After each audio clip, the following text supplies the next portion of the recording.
Capítulo 14. O desequilíbrio do vril. Nos 5 anos seguintes, pouca coisa mudou.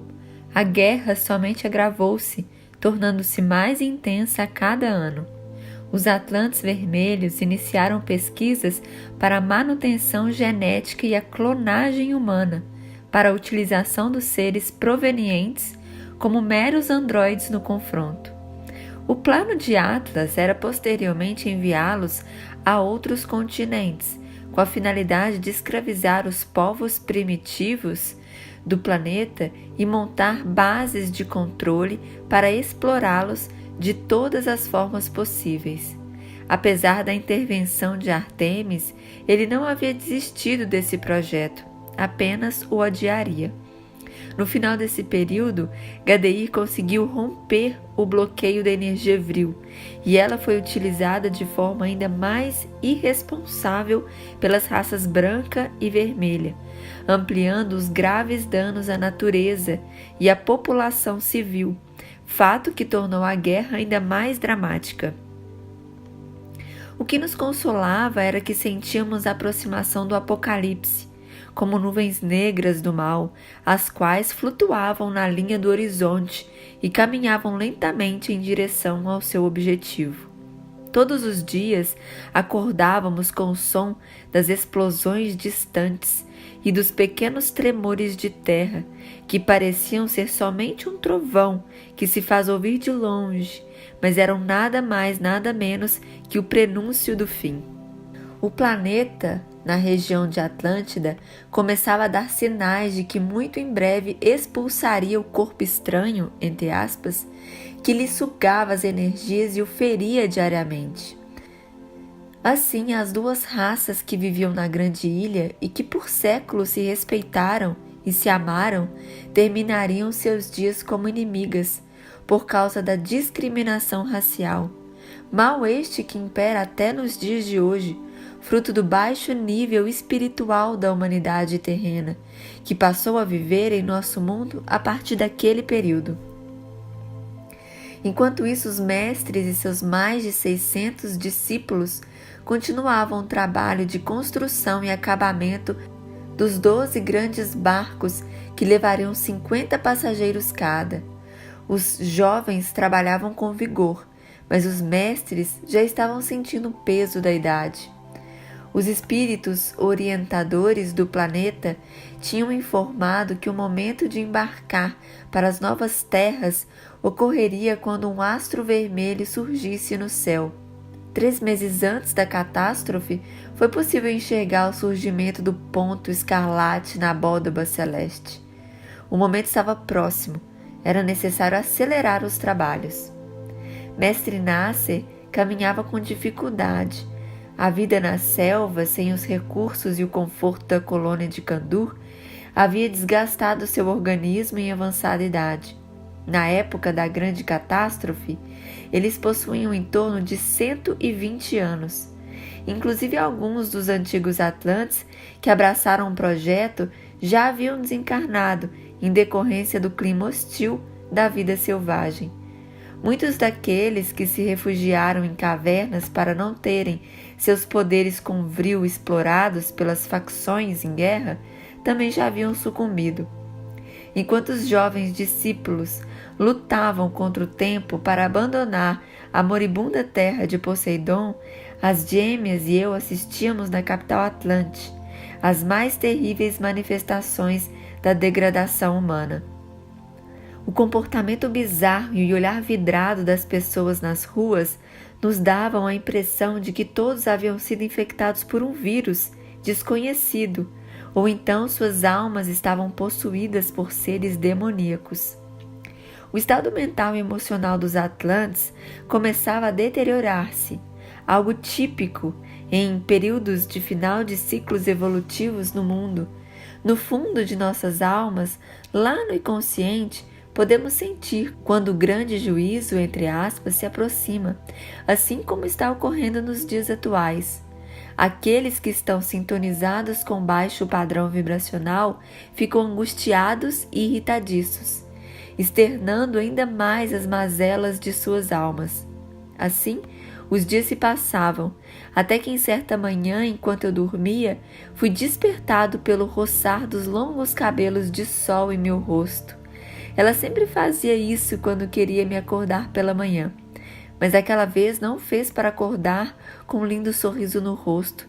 Ela estava soluçando e com a face coberta de lágrimas. Eu me sobressaltei e perguntei a ela, abraçando-a: "O que foi, meu amor? Por que você chora?" A sempre alegre loira me abraçou forte e disse com voz reticente: "Acabou o equilíbrio com o vril. Nossa força conjunta está maior do que a dos vermelhos. O fim está próximo." Então pulei da cama assustado, enquanto Lua despertava, e corri nu até a escada. Concentrei-me no quinto elemento e constatei que a cativante sol estava com razão. O que teria acontecido? Era um desequilíbrio grande demais para ter ocorrido em decorrência da morte de um único sacerdote vermelho. Aquela estranha predisposição do vril na atmosfera significava muitas baixas, a não ser que o sacerdote antigo fosse Atlas, pois ele concentrava grande parte da força conjunta dos Atlantes orientais. Vestimos-nos rapidamente e saímos em busca de informações. Ao cruzarmos pelo mezanino do grande salão central, vimos lá embaixo o corpo alto, esguio e curvado de Gadeir, junto aos demais sacerdotes, comemorando o golpe mortal que havia executado em Atlas. Assim como ele fizera no passado, agora Gadeir o tinha atingido à distância com o vril, realizando o que poderíamos chamar de manipulação mágica do quinto elemento. Foi possível escutar os comentários dele e de Galeato, afirmando que o quadro de Atlas era irreversível, mesmo com o poder curativo do vril e das pirâmides. Eu fiz sinal para as gêmeas e contornamos para outro caminho. Se Atlas estava entre a vida e a morte, esse não era um bom momento para cruzarmos com Gadeir. Avisamos Arnak e Rio para afastarem-se imediatamente da região e tomamos uma decisão surpreendente. Embarcamos em uma nave com destino ao Palácio de Atlas, no outro extremo do continente. Não sabíamos como seríamos recebidos, mas eu sentia que precisava estar ao lado do gigante vermelho naquele momento extremo de sua vida. As gêmeas concordaram e partimos, com os nossos corações apreensivos. Talvez pudéssemos ajudar de alguma forma, se bem que eu não acreditava nisso. Tudo parecia estar acontecendo conforme os sonhos, que quase todas as noites insistiam em me relembrar o futuro de Atlântida. Naquela mesma noite, pouco antes de Sol me acordar, eu havia sonhado que imensas ondas, com mais de 40 metros de altura, chocavam-se contra o cume da pirâmide de Poseidones, que apresentava uma enorme rachadura em toda a sua extensão. Chegamos rápido, como sempre, utilizando as supersônicas naves movidas a vril. Naqueles dias, pouquíssimos sacerdotes poderiam manipulá-las com esse fim. O poder de manuseio sobre o vril, mesmo com a quebra do bloqueio efetuado pelos mestres da época de ouro, tornava-se cada vez mais exclusividade dos mais poderosos sacerdotes. Fazia muito tempo que eu não visitava o palácio de Atlas, desde antes da morte de Evelyn, quando fui até lá, a mando de Gadeir, para sondar as intenções do guerreiro vermelho. Porém, pouca coisa havia mudado, talvez somente a segurança, que agora parecia ser mais reforçada. Mesmo assim, conseguimos entrar no palácio com relativa facilidade. A terrível tragédia que se abatera sobre o líder da raça vermelha havia atordoado todo mundo. Muitos soldados estavam ajoelhados à porta dos aposentos de Atlas, com o rosto coberto de lágrima, enquanto outros haviam fugido para as matas, com medo de um ataque sem precedentes por parte dos sacerdotes do Exército Branco. Quando chegamos à entrada do suntuoso quarto de Atlas, realmente digno de um rei, tivemos que pedir às pessoas que estavam de joelhos para que se afastassem. Elas entenderam nosso pedido e acompanharam nossos movimentos com olhares assustados. Desviando uma e outra pessoa, apoiando-nos em seus ombros, finalmente transpusemos o limiar da porta. Naquele instante, Todos os sacerdotes fiéis a Atlas se viraram para nós três e nos observaram com olhares incrédulos. Era muita ousadia de nossa parte invadir o local de repouso do rei ferido. Mestor deu 2 passos à frente e disse, demonstrando revolta: "O que vocês estão fazendo aqui? Retirem-se imediatamente. Se vocês desejam um duelo, que seja fora do local de repouso do nosso rei." Eu ergui a mão e disse-lhe, com as gêmeas apoiadas em meu braço: "Calma, nobre Mestor. Estamos aqui em paz. Desejo apenas visitar meu amigo Atlas e ver no que posso lhe ser útil." O vril guerreiro ia retrucar, indignado, mas Atlas ergueu a mão e disse com voz abatida: "Deixe Andrew aproximar-se."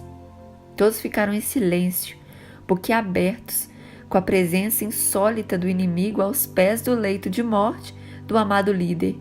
Eu então ajoelhei-me ao lado da cama de Atlas e falei-lhe, enquanto segurava sua mão: "Estamos próximos do fim, meu amigo."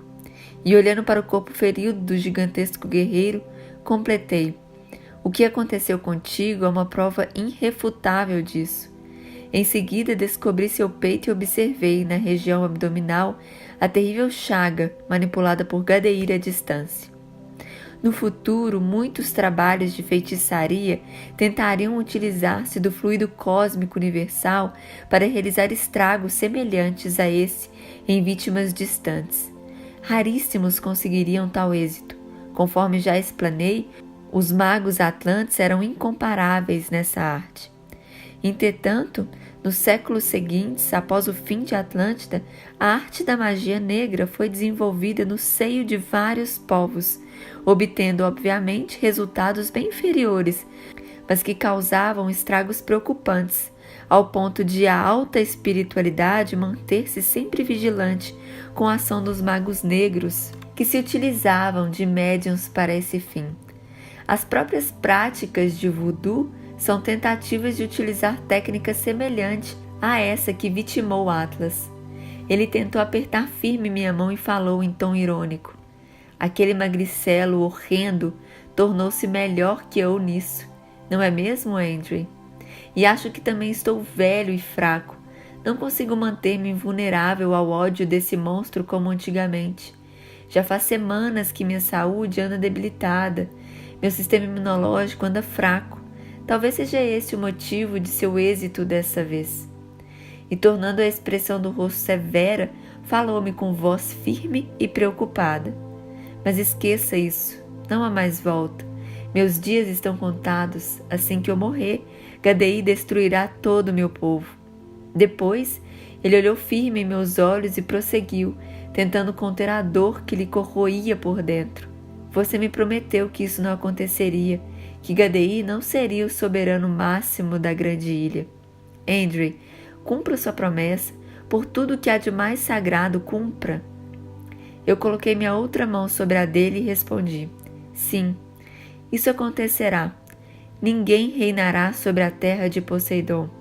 Em breve todos nós estaremos mortos, vitimados por nossa iniquidade." Ele suspirou e disse-me, sacudindo a cabeça: "Andrew, não me venha novamente com essas conversas de religião. Precisamos ser práticos. Gadeir deve ser morto. Não temos tempo para esperar por intervenções divinas." Eu então fiz com que ele olhasse pela janela e indiquei um ponto vermelho no céu, que era visível tanto à noite como de dia.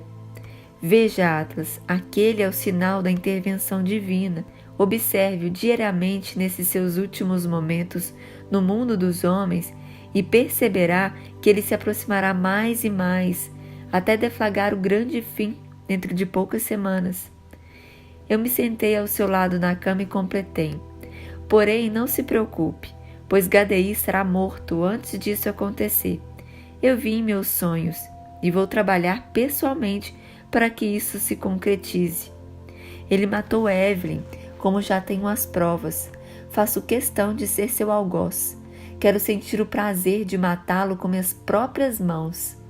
Atlas sorriu e falou, segurando meu braço, como fazem os grandes amigos: "Agora, Andrew, você está alegrando esse pobre homem que apenas pede um último desejo antes de descer à laje fria da morte.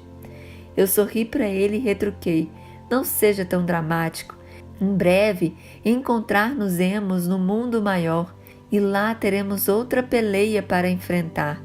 Gadei fez pacto com os dragões das trevas durante todos esses anos para vencê-lo. Esses seres inferiores vão querer dominar-nos, e isso eu jamais permitirei. Ele concordou comigo e falou com os olhos úmidos: mate Gadei, meu irmão, que irei até o inferno na outra vida para defendê-lo de qualquer coisa. Feito, respondi a ele. Naquele instante, a esposa de Atlas, Pleione, entrou no quarto com a filha caçula, chamada Alcione. A menina era doce e angelical, já sua mãe, uma matrona arrogante e desagradável. Era fácil perceber que a prerrogativa de ser esposa do rei havia lhe subido à cabeça. As gêmeas ficaram hipnotizadas, admirando a beleza daquela menina contemplativa. Alcione tinha um semblante majestoso e ao mesmo tempo humilde. O carinho com que tratava todos era algo cativante. Apenas 5 minutos em sua presença era suficiente para perceber a elevação de seu caráter. Enquanto Pleione perguntava ao marido, nervosa sobre nossa presença tão próxima, Lua e Sol foram conversar com Alcione, de forma amistosa e cordial, desprezando os gritos nervosos da esposa do rei. Entendi a preocupação de Pleione e não me ofendi. A guerra havia afastado nossas raças, portanto, ela entrar em seu quarto e ver um homem loiro vestido roupas e capas negras, debruçado sobre seu marido, era algo realmente assustador. Atlas logo a tranquilizou e pediu para que ela se afastasse. Ele desejava confidenciar-me algo que considerava muito especial e importante. Pleione retirou-se, desconfiada, e o grande guerreiro disse-me, olhando para a filha, que esboçava um sorriso simpático ao conversar com as lindas gêmeas: Andrew, ouça-me. Alcione, minha menina, é muito especial. Não quero que ela sofra nas mãos de Gadei. Tenho medo do que esse monstro possa fazer com minha família, após eu realizar a grande viagem para a terra dos imortais. Temo por todos, mas minha intuição me diz que você poderá ajudar apenas minha caçulinha. Eu meditei sobre as palavras de Atlas, impressionado com sua altíssima percepção intuitiva, e lhe respondi: Artemis e meus pais encontram-se nesse instante construindo navios para enviar 600 discípulos para o mundo primevo da terra, mas isso ninguém pode saber. Ele fez um gesto com a cabeça, como homem honrado que era, e prometeu: você tem minha promessa de que levarei essa informação para o túmulo. Eu fiz um sinal de que confiava em suas palavras e prossegui. Logo que Alcione entrou, percebi que ela está na frequência da luz e pode migrar para o mundo primevo. Precisamos evitar que Atlantes com a alma negra como nós se utilizem de seu poder e conhecimento para escravizar as raças do mundo primevo. E mirando firme em seus olhos, disse-lhe, apertando sua mão: todos nós devemos morrer na terra de Poseidon. Por isso, nada revele aos seus sacerdotes. Caso contrário, eles poderão fugir da grande ilha e comprometer os planos do espírito criador no mundo da terceira dimensão. A força inversa do Vril não pode ser levada ao mundo primevo. Ele demonstrou compreender e disse-me: leve apenas Alcione, e eu te prometo que ninguém saberá de nada. Eu sei que ela é um espírito amorável e tem uma missão sagrada nesse mundo. Minha menina é muito jovem para morrer. Ela é um grande potencial que deve ser preservado para enriquecer os planos do Espírito Criador em outras terras. E olhando para a filha, que parecia irradiar a luz de seu peito moreno, vestido apenas uma túnica branca de seda, prosseguiu: ela gosta de estudar as estrelas. Esses dias falou-me dessa mesma tragédia que você insiste em me contar. Alcione disse-me que viu na abóbada celeste que estamos nos distanciando da estrela central de nosso céu e que isso significava um período de escuridão e trevas para toda a humanidade na Terra. Mas os anjos lhe disseram que nos aproximaríamos novamente dela no futuro, reiniciando a Era da Luz, na qual viveram os Atlantes da época de ouro. Ele ficou com um nó na garganta e concluiu, procurando segurar as lágrimas. Minha doce criança já havia me falado sobre isso em diversas ocasiões, mas só agora pude compreender suas palavras. Talvez seja a iminência da morte que abriu meus olhos para as questões transcendentais. Atlas silenciou e eu lhe disse com segurança: Artemis aceitará Alcione, eu tenho certeza. Porém, temos pouco tempo. Eu devo levá-la imediatamente, porque os barcos já devem estar partindo. Atlas sorriu e se sentou na cama, com imensa dificuldade, dizendo a todos, inclusive sua esposa: Amigos, a visita de Andrew tem um significado muito importante, que seria impossível lhes explicar neste momento. Ele vem em nome do Espírito Criador, aquele que esquecemos em meio a esta batalha insana. Ele respirou com dificuldade e voltou a falar. Andrew me prestará 2 favores. O primeiro será destruir Gadeir, evitando que esse monstro elimine nosso povo após minha morte. E o segundo será levar minha filha Alcione para uma missão muito especial. Ordeno que lhe permitam salvo-conduto, carregando o meu mais precioso tesouro. Mal Atlas terminou essas palavras, houve uma celeuma geral. Alcione era muito querida por todos. Pleione e os sacerdotes protestaram, enquanto a delicada menina mantinha-se abraçada às gêmeas. Apesar das roupas negras de sol e lua, elas juntas pareciam 3 anjos iluminados. Depois de muitos protestos, quando o ambiente se acalmou, ela mesma tomou as palavras para si e disse-nos: Agradeço a intervenção de todos, mas não é necessária.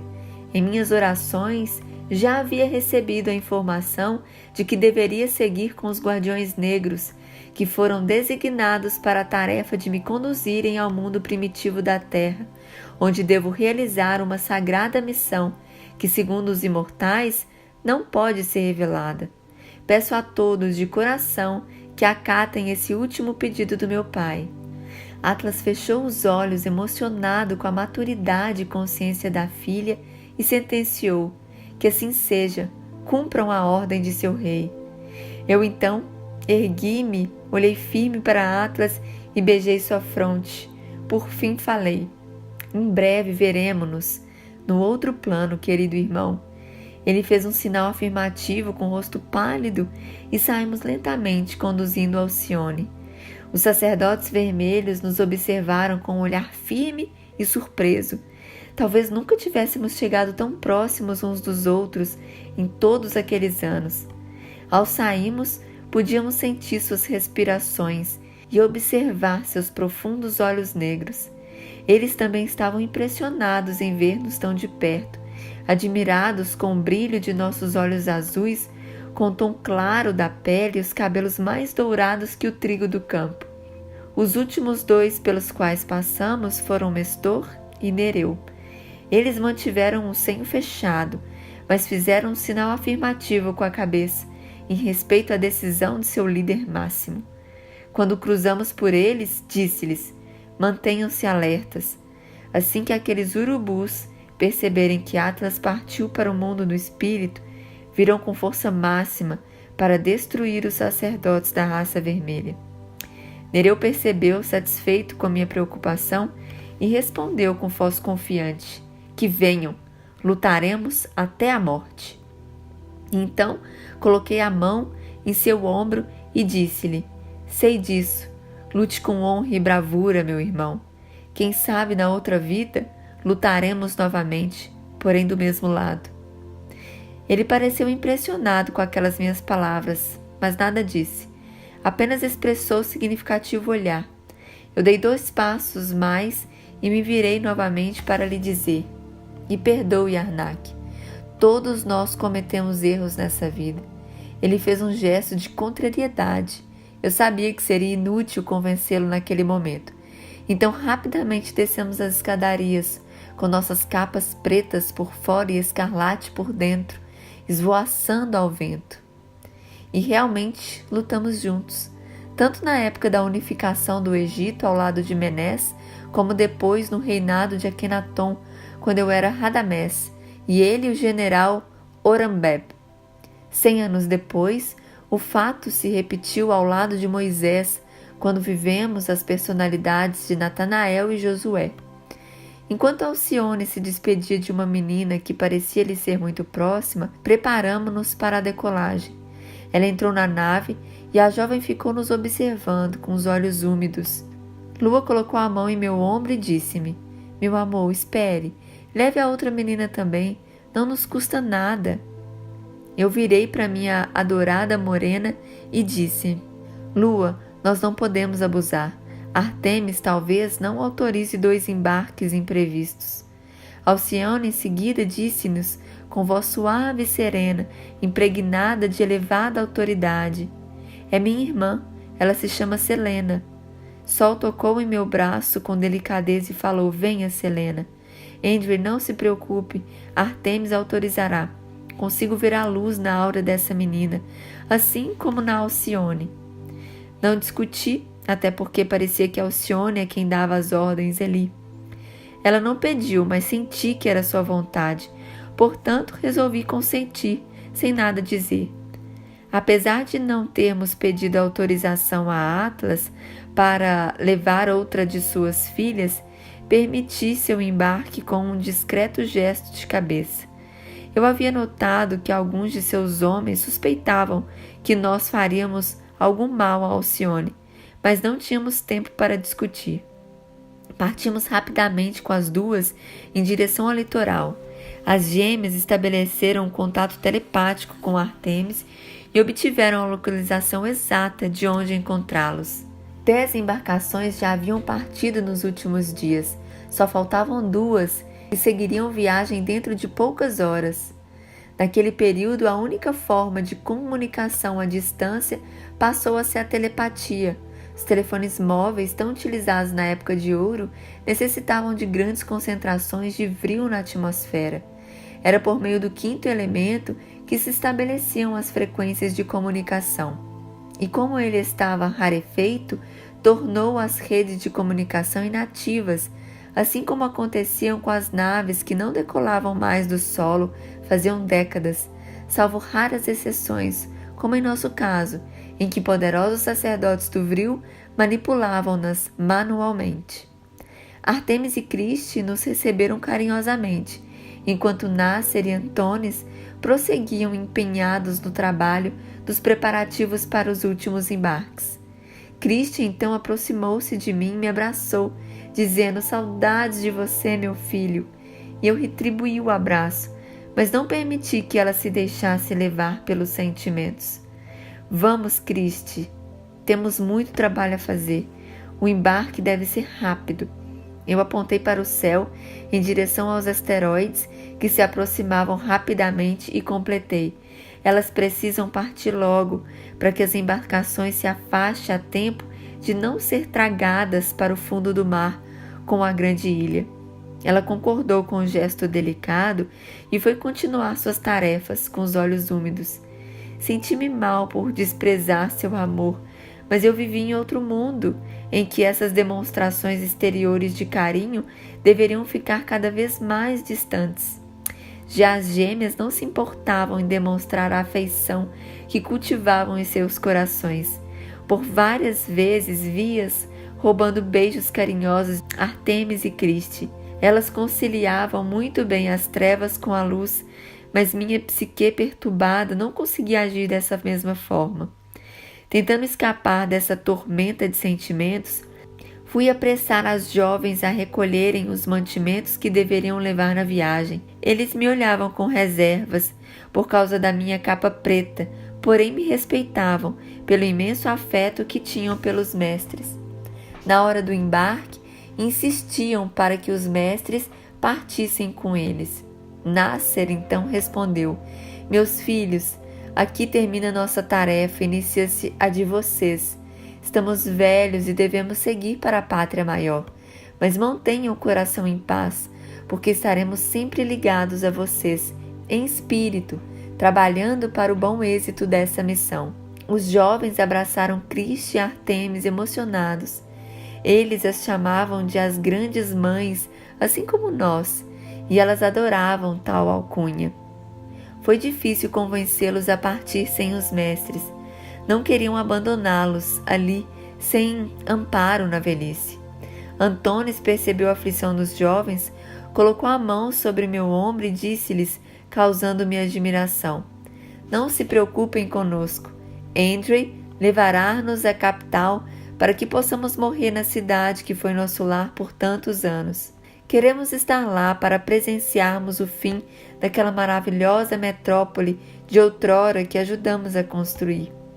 Os jovens concordaram, um pouco mais tranquilos com meu amparo, e finalmente partiram. Naquela última embarcação estavam Ravenna, Alcione e sua irmã, Selena. Ravenna fez um sinal para mim, cumprimentando-me à distância, com lágrimas de gratidão nos olhos. Seu destino estava sendo cumprido. Ela vivera ainda por longos anos e teria muitos filhos dignos e honrados, que seriam príncipes em suas comunidades. Alcione tornar-se-ia uma das primeiras grandes sacerdotisas do Novo Mundo, junto aos gregos primitivos. Ela estudaria mais profundamente o céu e a influência dos astros sobre a vida humana, tornando-se uma sábia filósofa que conduziria moralmente seu povo com verdadeira soberania pelo caminho da luz. Ela também herdara parte do extraordinário poder com o vril de seu pai, assim como previa Gadeir. Entretanto, jamais utilizou em sua forma inversa, somente para curar e auxiliar no progresso dos gregos primitivos. Alcione foi uma sacerdotisa casta durante sua vida inteira. Não teve filhos, assim como Selena, sua irmã, terminando ali a fantástica linhagem de Atlas, o guerreiro gigante que se tornaria um deus na mitologia grega. Depois da morte de Alcione, batizaram a estrela central da nossa galáxia com seu nome, aquela mesma que descobriria ainda quando vivia ao lado do seu pai e previa que a humanidade entraria em um período de 12.000 anos de trevas, por ela estar em um movimento de afastamento do nosso sistema solar, deixando de nos banhar com a ação benéfica do seu cinturão de fótons. Se sabemos que nossa psique é influenciada pelas fases lunares, imagine o quanto sofremos com relação à disposição da irradiação de uma estrela da magnitude de Alcione, conforme já explicado no capítulo introdutório deste livro. Aos poucos, os 2 últimos navios foram sumindo após as ondas do mar, em direção ao horizonte. De longe, abraçados, víamos os acenos e as irradiações de amor que eles dirigiam a seus mestres em um misto de cores belíssimas. Cristi, com os olhos úmidos de emoção, disse: cumprimos com admirável êxito nossa tarefa. Escolhemos bem os meninos. Eles serão focos de luz no novo mundo e trarão um grande impulso para as civilizações que ajudarão a formar na Terra primitiva. Aquele grupo de jovens honrados que foram divididos em 12 embarcações navegariam por semanas até encontrar praias distantes, conforme a vontade dos ventos e o sopro de Deus, entre aspas.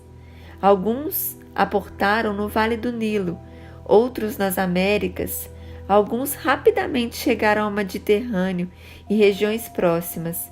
Eles logo foram bem recebidos por causa de sua simpatia, luz interior e com o passar do tempo em razão dos avanços que trariam a essas civilizações primitivas. Eram vistos como os deuses que abandonaram seu mundo distante para viver entre os mortais. A Atlântida já não existia mais e seus raros herdeiros desceriam definitivamente à vibração da esfera primeva da Terra. Do acasalamento entre essas 2 espécies, entre aspas, nasceriam do ventre das gestantes crianças férteis que dariam origem a uma nova linhagem, os chamados filhos dos deuses, entre aspas. Eles aperfeiçoariam os povos primitivos em todos os aspectos, promovendo o avanço dessas civilizações. A partir de então, o mundo primevo da Terra deixou de ser designado como tal, tornando-se a única e definitiva plataforma de aporte de espíritos para evoluírem no cenário da vida humana terrena. A era da mítica Atlântida havia sido encerrada de forma melancólica. Artemis passou a mão pelos cabelos de Criste e disse-lhe: Sim, minha querida irmã, cumprimos nossa tarefa. Basta agora guardarmos a vontade divina e seguirmos nosso destino, rumo à nova etapa evolutiva em que nossos irmãos atlantes já vivem. Elas se referiam aos atlantes da época de ouro, que haviam ascendido a uma esfera superior e não mais encarnariam na Terra, prerrogativa que também cabia a todos os mestres, ainda mais depois de todo o esforço que realizaram em Atlântida em nome do Grande Espírito. Antônis então disse com brilho nos olhos: Não, minha missão ainda não terminou. Eu ficarei na Terra e ajudarei os capelinos a evoluir. Pedirei ao Grande Espírito para seguir trabalhando no mundo por amor aos nossos irmãos que aqui em Atlântida iniciaram seu ciclo de encarnação na Terra e também por aqueles que já vivem no precário mundo primitivo deste planeta. Os mestres se olharam em silêncio. Antônis mantinha um semblante sereno e iluminado por uma radiosa energia dourada, tão bela quanto o sol. Ele estava com a razão. Os mestres estavam muito engajados na evolução dos capelinos para abandonar a terra. O mal que praticávamos não lhes causavam revolta, mas sim compaixão. Apenas desejavam nos libertar das práticas anticrísticas, que são filhas direta da ignorância espiritual. E foi assim que eles ficaram ao lado dos agentes do Cristo na terra. Trabalharam tanto no plano espiritual como no material por longos séculos. Retornaram juntos ao mundo físico em várias ocasiões, até que durante a 18ª dinastia egípcia desceram para preparar o povo da terra de Queme para a chegada do Messias, o Grande Espírito. Artemis reencarnaria como Ramoses, o sumo sacerdote do templo de Osíris. Nasser chegou ao mundo como sumo sacerdote de Heliópolis, Merihá.